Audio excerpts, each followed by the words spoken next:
The Battle of Camarón, fought on April 30, 1863, during the French intervention in Mexico, is one of the most iconic and revered episodes in the history of the French Foreign Legion, a battle that would come to embody the Legion's legendary code of honor, discipline, and sacrifice.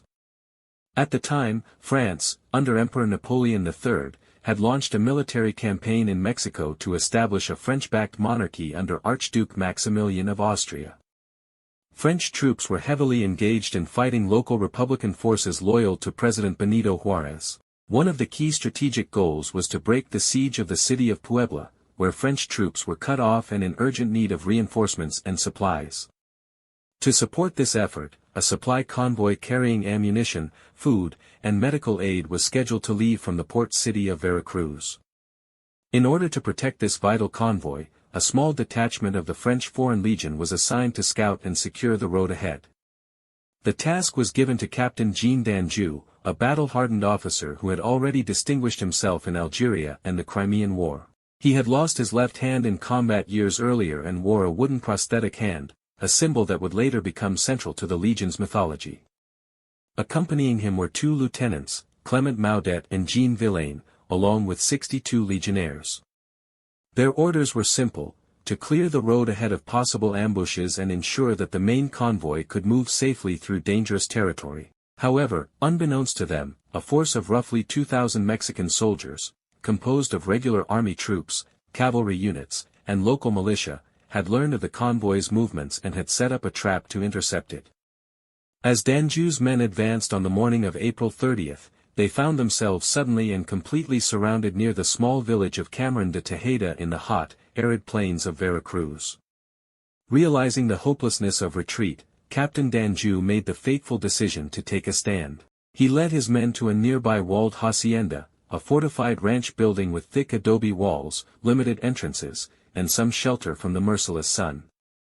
There, he formed a defensive perimeter and prepared for what would become an all-day siege against overwhelming odds.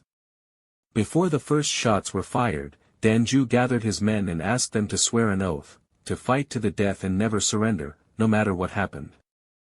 Without hesitation, the entire detachment pledged to uphold this vow, a moment that would later be immortalized in Legion tradition. At around 9 a.m., the battle began. The Mexican troops, confident in their numerical superiority, launched a series of frontal assaults, expecting a quick and easy victory. But the Legionnaires, entrenched behind the hacienda's walls, repelled every attack with disciplined volleys of rifle fire and iron resolve.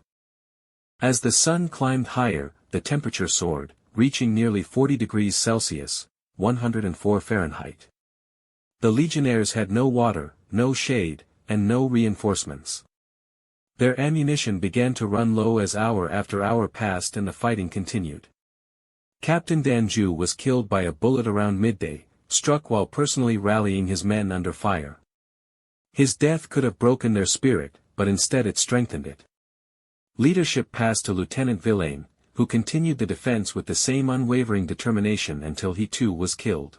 Then command fell to Lieutenant Maudet, who held the line despite being wounded. The Legionnaires, exhausted, dehydrated, and bleeding, refused repeated calls to surrender made by the Mexican commanders, who could not believe such a small force would continue resisting.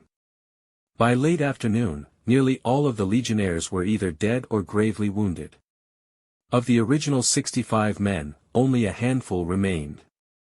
With their ammunition completely exhausted, the last surviving men, barely able to stand, fixed bayonets and launched a final suicidal charge into the massed ranks of Mexican troops. They were quickly overwhelmed, but even then, the Mexican commander, Colonel Francisco de Paula Millan, was so awestruck by their courage and discipline that he ordered his troops to cease fire.